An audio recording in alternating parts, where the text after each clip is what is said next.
Ay, ang pangit.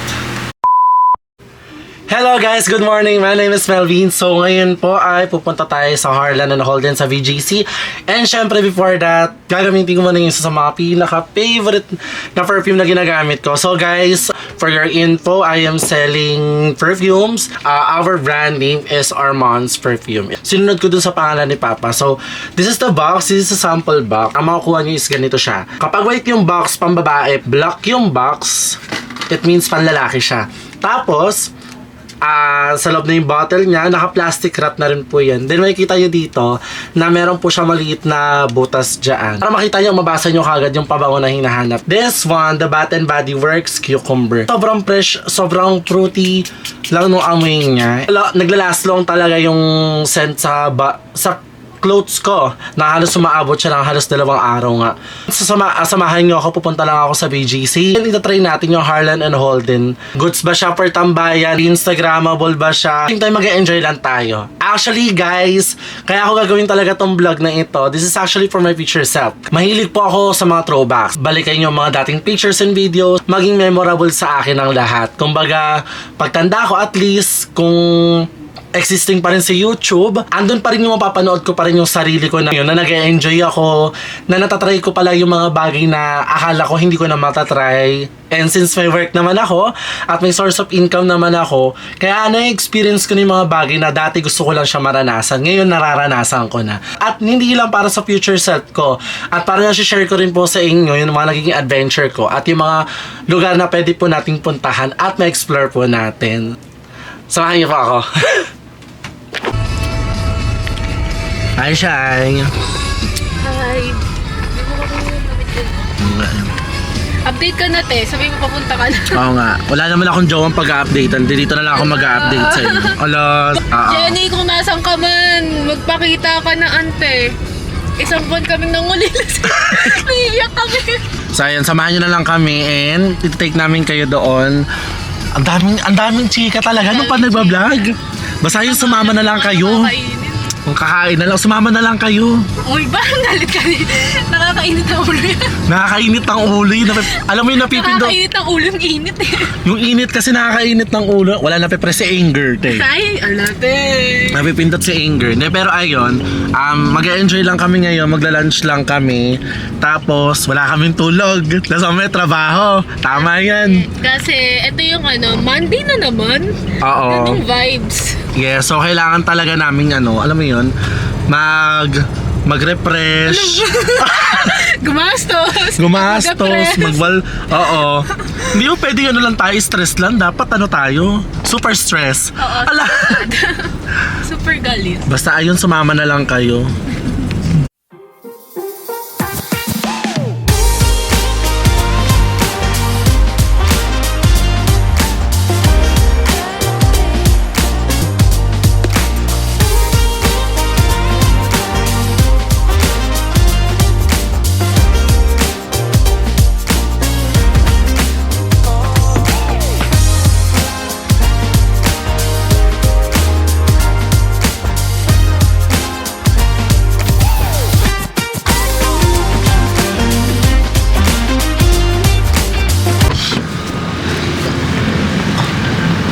Oh.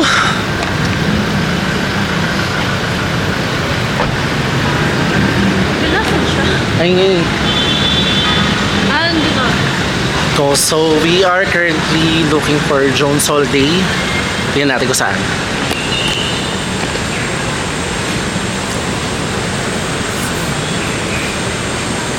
Ito ba?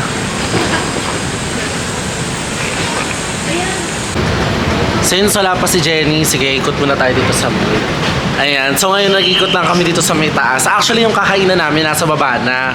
Ang siste lang, mag-aantay pa kami ng ilang oras kasi si Jenny wala pa.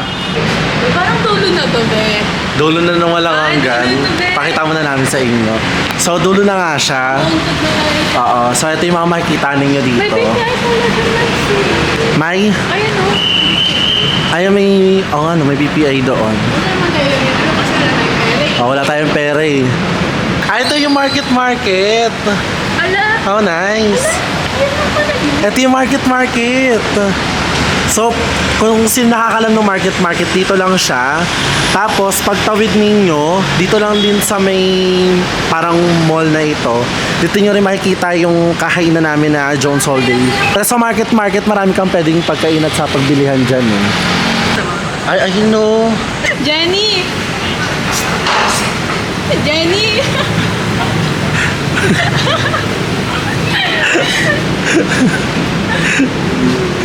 Ano ganito na siya? Teka, kailan? Ang tagal-tagal ng taong to eh. Ano? Sino to? Wala. Ano ng iba?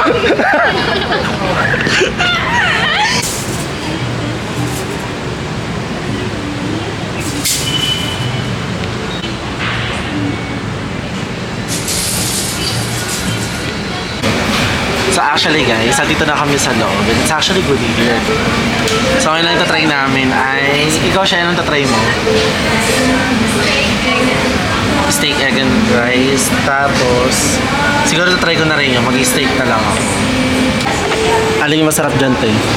Masarap daw itong ano. Ay, anong pasa dito?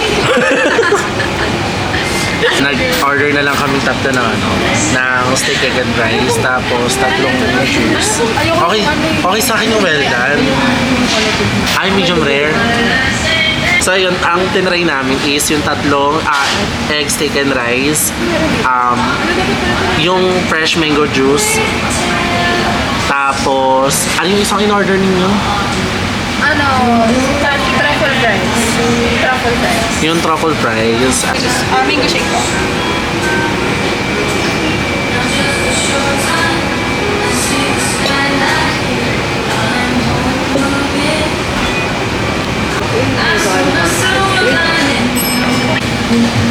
Okay, kararating pala nung ano na main. Let's try.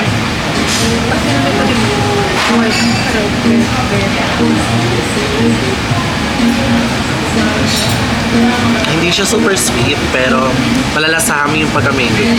Tamang-tama lang siya actually. Sobrang okay siya. Refreshing din siya. So, malalasahan mo yung freshness ng mango. So, now we have here Kasha Pepe Truffle Fries. Siyempre, try natin yan. Let's try muna. Okay? So, try muna natin ang fries lang siya. Oh. Actually, ang sarap niya ha. Worth dun sa price talaga. Truffle fries siya. I'll give it 8.5 out of 10. Sobrang okay siya. Pero try naman natin kung ano, kasama yung dipping. So try naman natin na may dipping siya. Kung anong lasa niya. Wow. Para siyang ano, lasang Cajun mayo. Actually masarap siya kahit wala na yung ano. Kahit wala na yung mismong dipping niya, yung fries lang talaga sobrang sarap. Sobrang okay siya. Sulit. Ooh. Uy, wala ka? Uy, wala sa'yo din. So ayun guys, this is our main course. Wow, main course! Anong course mo? Course 1? Here we go. So ngayon, tutry natin itong tutry natin itong steak, egg, and rice nila. So meron siyang kasamang yung isang parang barbecue gravy to, no? Yeah. Ang bango. Tapos, here is the meal. Yeah. So, yung pagkakakok lang na pinili namin, hindi kami nag-medium rare kasi pare-pareho kami hindi rin namin gusto yung medyo raw pa siya. So, ang tinry namin is well done.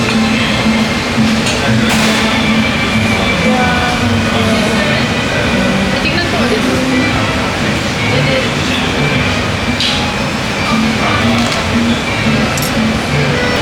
Okay, so we're going to try if it's worth the price. Let's see it. Oh, cheers. First bite. Sa sauce, masarap siya. May pagka-alcohol yung mismo pinaka-taste.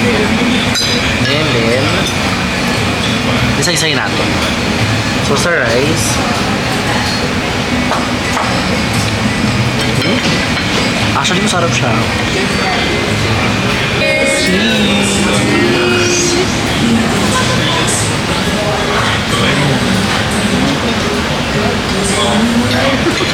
Guys, ang sarap.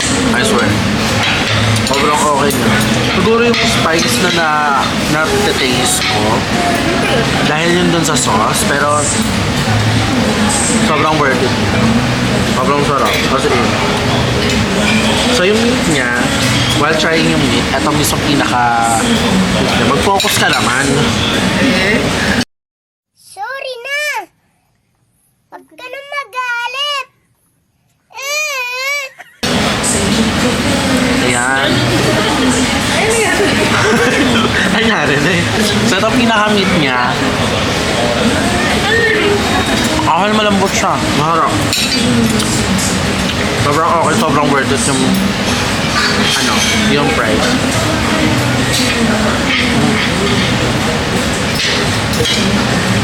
Tapos ka na. Grabe, ang sarap.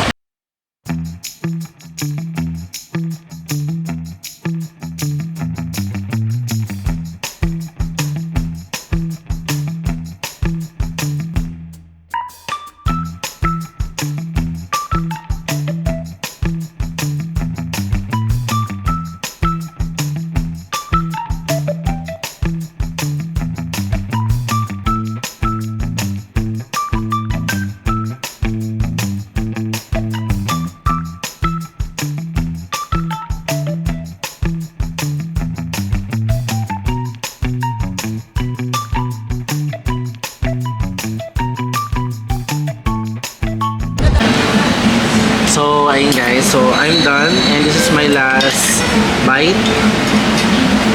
Actually, ano siya eh.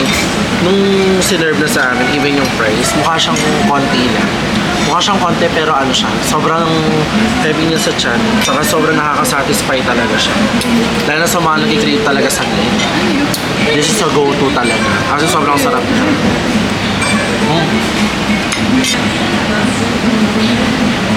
Ang gusto ko dito sa food, yung mismo sauce niya, yung pagka-barbecue sauce niya talaga, ito talaga yung maanghang, na masarap talaga siya. Na malalasa mo yung pagka-barbecue sauce niya.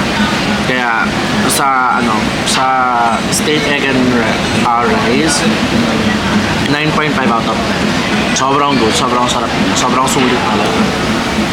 Kasi, kung titignan mo kahit yung price namin, hindi pa siya ubos. Kasi sobrang heavy niya talaga sa tiyan. Pero sobrang sulit naman at saka masarap din. So, it's a big thumbs up talaga sa price. Especially yung mango juice, sobrang fresh lang din. Hindi siya ganun katamis. And sobrang refreshing lang din talaga ng mango juice.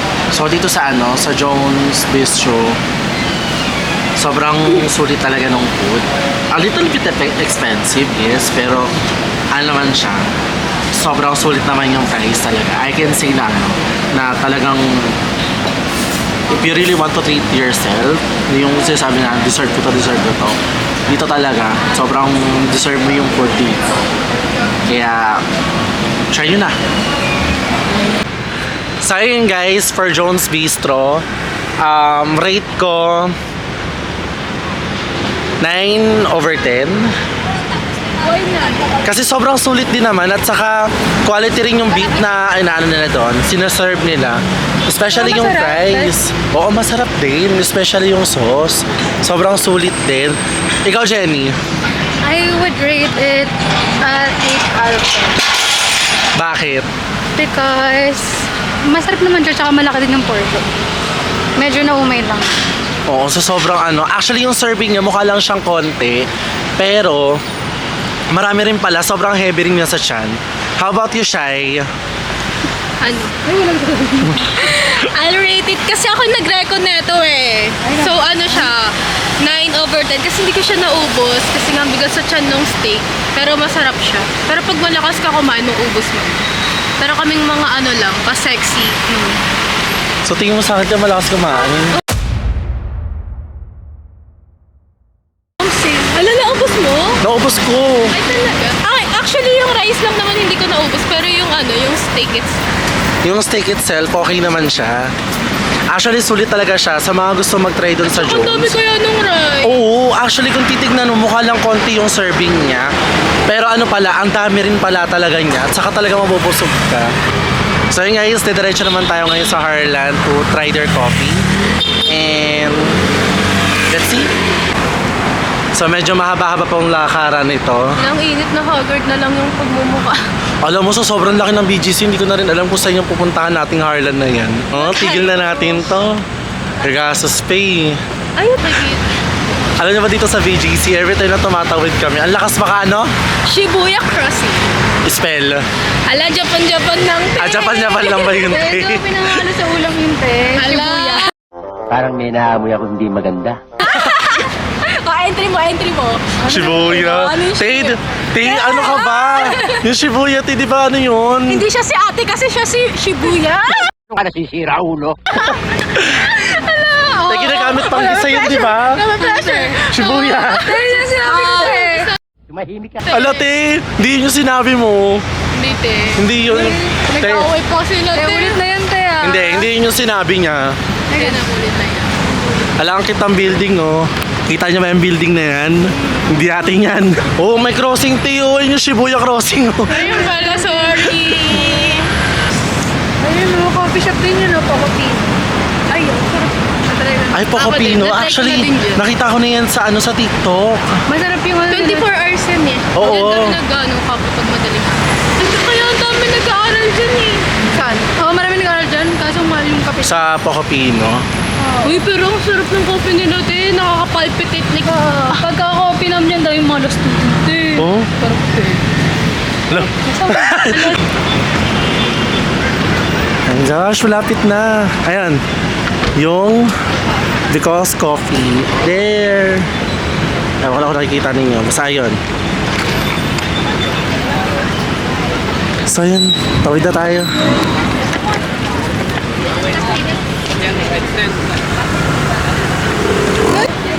So guys, we are here. So medyo matao nga lang. But look, Harlan Holden.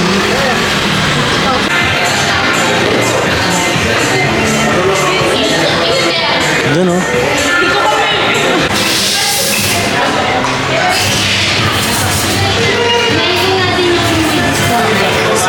Ano yan? 180 pala isa. Natin. Matcha latte, 180. So, tatlo yung order. Ayan. So, may mga tab dito na dyan lang kayo order diretso. Tapos, tama no cash dito. So, hindi kayo makapagbayad ng cash dito. More on puro cards kayo dito. Guys, if you're looking doon sa mismo parang pinaka-location niya, this is Central Square, kung alam niyo yan.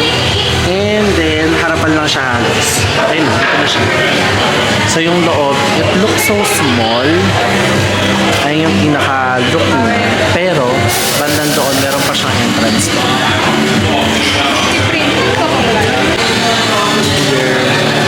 So, ayun yung logo ng Because Coffee. And, Harlan Plus Holden.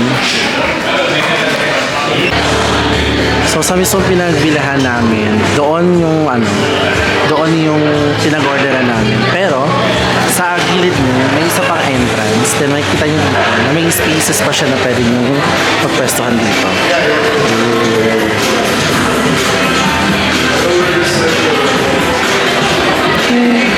Actually guys here, sobrang aesthetic niya lang. Sobrang minimalist lang nung mismong coffee shop. And mamaya antayin natin yung isang in order namin, yung ice matcha latte. And guys, ang cute kasi look, even yung mga tables nila, kung titignan ninyo, glass yung mga table nila. Everywhere. Sobrang cute. Sobrang aesthetic lang. Ganun. And makikita nyo rin sobrang daming mirrors na din siya. So parang mirror cafe. So parang mirror capping siya ganun. So sobrang aesthetic niya lang. Then try natin mamaya kung masarap yung matcha nila. Since I'm a matcha lover, and we will try kung okay yung matcha nila. Okay guys, yung mode of payment nila dito, hindi sila nagtitake ata ng cash. More on card sila. Kung hindi naman card, meron Gcash, meron debit card, may credit card, may mga ganong option. As long as parang, ano sila no? Cashless transaction. Ganon yung bayad dito. So sa mga nagbabalak pumunta dito, kung meron kayong Maya, may QR naman sila dun for Maya na pwede nyo gamitin as mode of payment ninyo na pambayad dito. And sobrang cool, sobrang aesthetic, sobrang ganda rin talaga dito. Magandang tambayan siya. Especially if you want to take some pictures. Pero ano siya, hindi ko siguro mare-recommend siya sa mga gustong maghanap ng place for study or mag-work. Kasi matao siya. Matao talaga dito. Sobrang okay kasi dito, sobrang ganda dito. Pero sa mga gustong may tatambayan, meron kung pwedeng magpwestuhan para makapagkwentuhan kayo, just to chill, kahit matao siya, sobrang chill and sobrang ganda pa rin ng ano, sobrang ganda pa rin ng bahay, sobrang aesthetic pa rin. So, because coffee, sobrang aesthetic talaga. Mamaya titignan natin kung okay din naman yung quality ng matcha nila. Antayin na natin yung order natin. Sabi ko sa inyo, for aesthetic purpose talaga dito eh. So, ito na yung order namin. Ito naman lang. As in guys, sobrang okay talaga siya if you want to look for something Instagrammable. Mapopost siya sa mga platforms niya sa social media. Sobrang good talaga yung place niya. Okay, the moment of truth. So, okay naman yung place. Okay naman din yung ano. Okay din naman lahat. As in, everything is okay. Ngayon, titignan natin yung sa quality naman ng place nila. Since I'm a matcha lover, titignan natin kung goods din yung ano, yung pagka-matcha ng drink. So, here is the size. So, yung size niya. Ang cute guys, look. Kasi, kung titignan ninyo, may gold, ano pa siya? Meron pa siyang gold text doon sa mismong pinakabaso ninyo. Sa baso niya, malaki din naman siya, okay din naman siya, and that's it.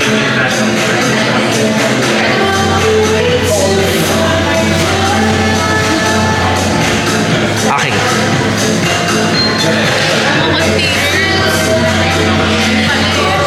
Tingin steerer tayo. Actually, hindi pa namin siya nahalo, pero okay na yung lasa niya.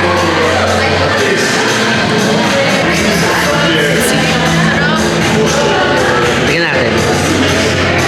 Let's try. Girl. Okay. Siguro bigyan ko muna siya ng rating para at least masabi ko kung bakit. 9.5 out of 10. Oo. Kasi una, bakit 9.5 out of 10? Sa mga mahilig sa creamy, pwede siya. Sa mga mahilig sa milky, okay siya. Sa mahilig sa matcha, sobrang good siya. Bakit? Kasi malalasahan mo yung pagka-matcha niya despite dun sa color niya. Kung makikita niyo yung color niya, very light lang siya. Unlike kasi sa iba na sobrang may pagka-dark ng konti yung pagka-matcha niya. So, okay na okay naman talaga siya. So, 9.5 out of 10 kasi mahilig ako sa creamy. Gusto ko yung milky siya. And at the same time, nalalasahan ko pa rin yung pagka-matcha niya. Hindi nako-compromise yung mismong taste ng matcha dahil doon sa gatas.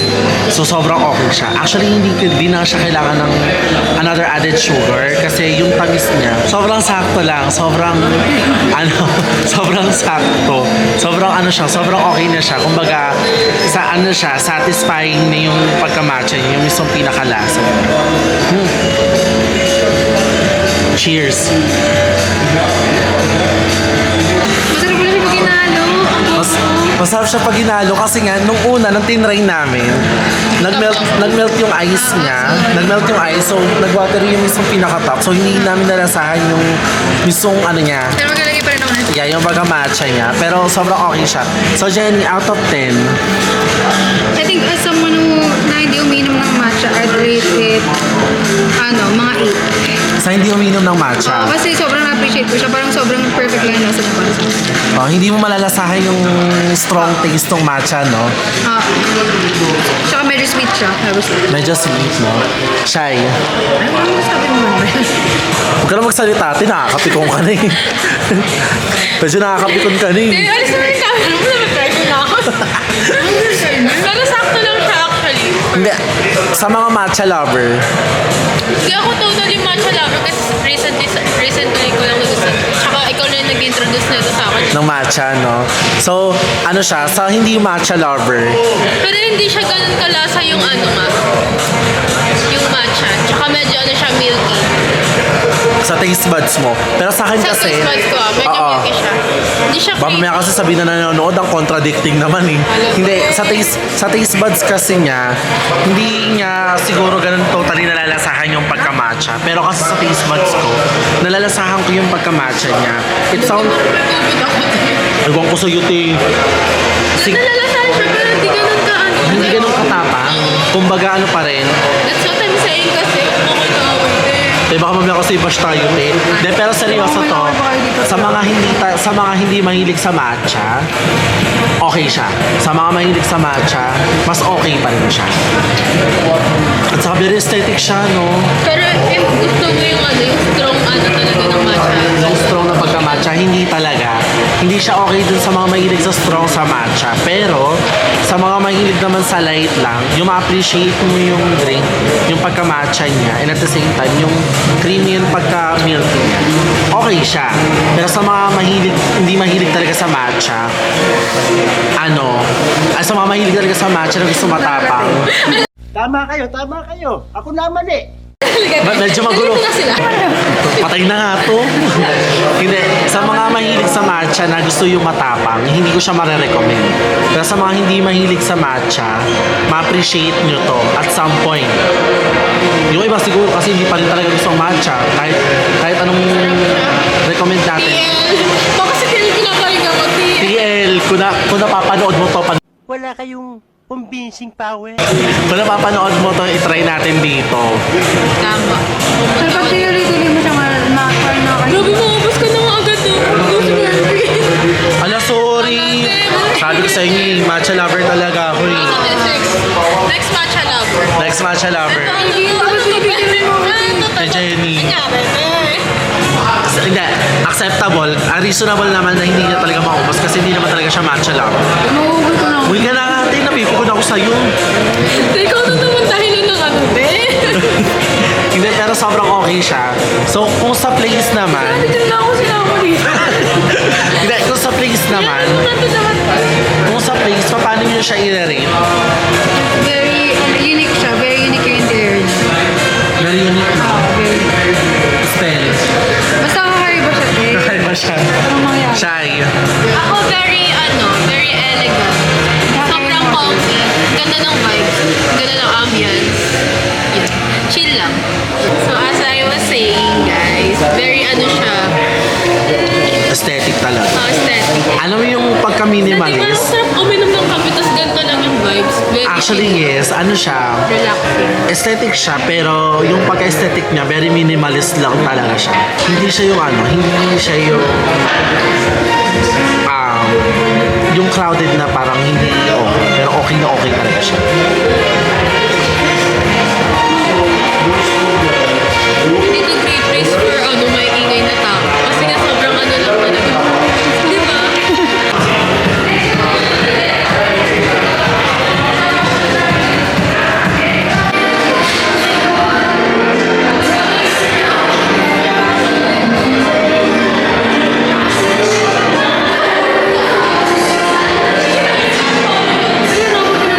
So that's it for Harlan and Holden. So ayun, sobrang okay siya, sobrang Instagrammable niya. Sobrang worth it actually siyang puntahan and pwede siyang tambayan. Sa sobrang pagka-aesthetic niya and sobrang pagka-minimalist ng lugar niya. For chilling siya na ang maririnig mo lang na ingay doon, hindi yung kwentuhan. Yung mismo parang pinaka-music na sa loob, pero sobrang okay naman siya. And sa price, okay din siya actually. Kaso, Oo naman, pag libre, okay talaga. Pag libre talaga, okay yung price. Hindi. Kung tutusin, okay na okay yung presyo niya. Talagang sulit doon sa sa product na bibilihin nyo doon sa Harlan and Holden. So yun guys, that's it for today. So thank you so much for watching. Thank you so much. And comment kayo kung anong gusto nyo papuntahan natin na pwede natin mabigyan ng magandang review. Ngayon kasi this is my first time doing my vlog and I'm just actually enjoying everything. So guys, do not deprive yourself sa mga bagay na pwede nyo namang bilhin. Kasi deserve nyo na rin naman talaga. Hindi tayo puro trabaho lang. So again guys, don't deprive yourself na bilhin naman yung mga sarili ninyo or i-treat nyo sarili nyo sa labas. Hindi yung puro kayo trabaho. Gumastos din kayo. Charot! Ayun ka pa naman. Nabayaran niyo yun, te. Ayoko namin, te. Ganun, te. Gastos, te. Jenny, alam mo na gagawin natin, te. Tara na, te. Iwan na yan, te. That's it for today, guys. Thank you so much for watching. Comment nyo kung saan pa tayo pwedeng pumunta. And i-explore din natin yan. Peace!